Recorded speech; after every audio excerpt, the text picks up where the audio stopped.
Hello, it's 9 a.m. on Friday, April 29. Welcome to this special edition of 10 News celebrating the royal wedding of William and Catherine. I'm Natasha Belling in the studio.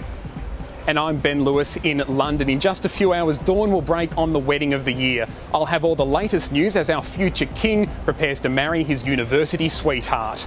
Stepping out for the final time as a single man, Prince William greets some of the thousands of well-wishers outside Westminster Abbey.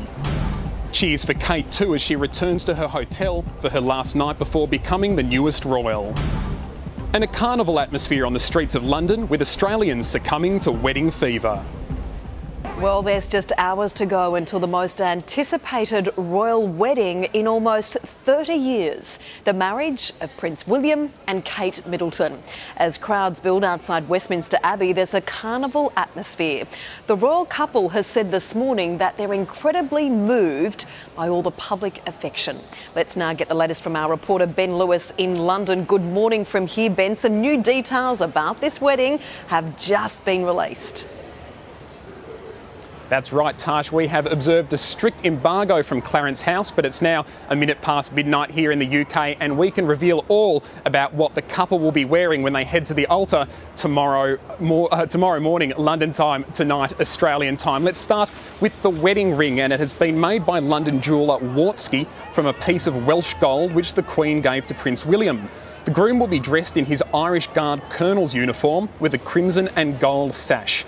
The Prince will also wear a sword sling, but no sword. There are still no details on Kate Middleton's dress.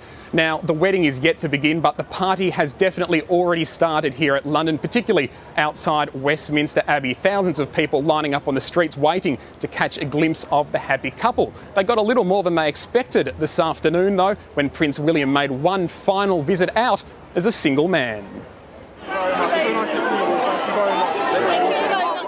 On a spring evening in London, Julia Gillard will attend the royal nuptials with her partner Tim Matheson, leading Australia's official delegation. She's confirmed she'll wear an Australian designer to the big event, but she won't give away any more than that before the big day. Prime Minister Gillard earlier met with the father of the groom, Prince Charles, presenting him with an AFL jersey. Ms Gillard also held talks with British counterpart David Cameron. While the Brits here are gearing up for their big day, plenty of Aussies are getting into the royal wedding spirit back home. Costume and party hire shops have been inundated with orders for tiaras and crowns. If you've lucked out on an I'll be back with more wedding news later in the bulletin, but for now, it's back to Tash in Australia. Thanks so much, Ben. We'll chat to you shortly. Well, let's return now to our coverage of the royal wedding, and it's back to Ben Lewis in London. Ben, good morning once again from here. Plenty of people happy to spend the night on the street in order to get the best views of the wedding. That's right, Tash. Tens of thousands of people from right around the world are camping out this evening, braving the cold and the concrete so they can witness a moment in history. In case you didn't know, Westminster Abbey, of course, will be hosting the wedding, England's most famous church. William and Kate chose the venue because of its tradition and beauty. It's the building that's steeped in royal history. As we just heard in that last story, an estimated global audience of 2 billion is expected to tune in and watch the royal wedding on television. Media organisations have spent months and millions preparing for this mammoth event to ensure that everyone watching at home will have the best seat in the house.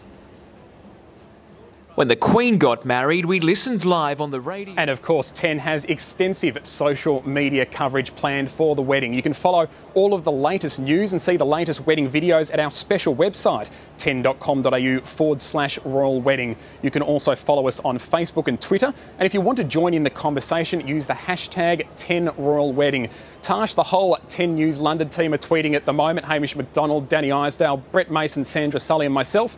Send us a tweet and tell us what you think about the wedding so far. You should send us one too. Will do. Very exciting. Not long to go now. Thanks so much, Ben Lewis, reporting there from London.